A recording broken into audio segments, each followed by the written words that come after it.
Hi everybody, it's me. I'm back with day 18. Holy cow, we are really plowing through March like crazy here. So number 18 is the Boho Book Nook, which I think is a really cool idea. So this is a wall hanging where you would put your book. Now, I personally think I would not put a book here, unless it were maybe over my headboard of my bed. That would be a good idea, or alongside the wall. That would be a good idea too. Wherever you want your book, that's a really good idea. Just thought of that. But I was also thinking this would be a great thing to have next to the door where you could put your mail when you come in, you know. I know at my house, my son picks up the mail for us, and so when we come home, it's always there. But this would be a neat idea. You could hang up the mail there. It's also probably a good idea. You could have outgoing mail there, so you could remember to take it with you as you leave. It's an idea too. So this pattern is by Bell and Bean Crochet. It is listed on Etsy for $5 for this pattern, and I think it's so cool. I really like this a lot. It looks like you would need some dowels, some wooden dowels for this, and it almost looks like a macrame to me, but let me read a little bit more about it and see if I can tell you.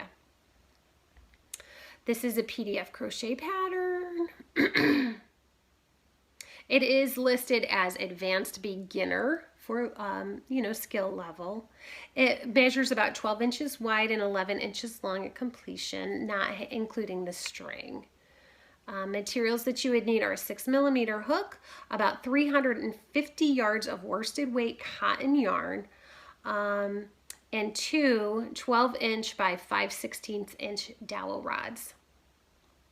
Yarn, needle, and scissors. So yeah.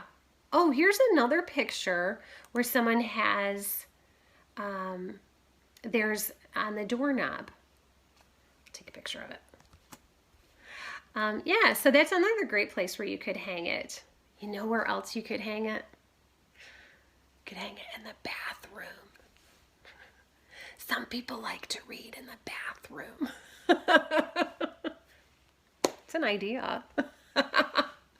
All right, everybody, if you're interested in making this, please click on the link in the description box below. It's going to take you right to my Pinterest board. Then find the picture, click on that. It's going to take you right to the pattern on Etsy. All right, let me know in the comments below. Is this something that you'd like to try, or is this something that, that you'd have in your house? And if so, where would you put it? Let me know. Okay, until tomorrow's fantastic idea, have a great day and keep on hooking. Bye-bye.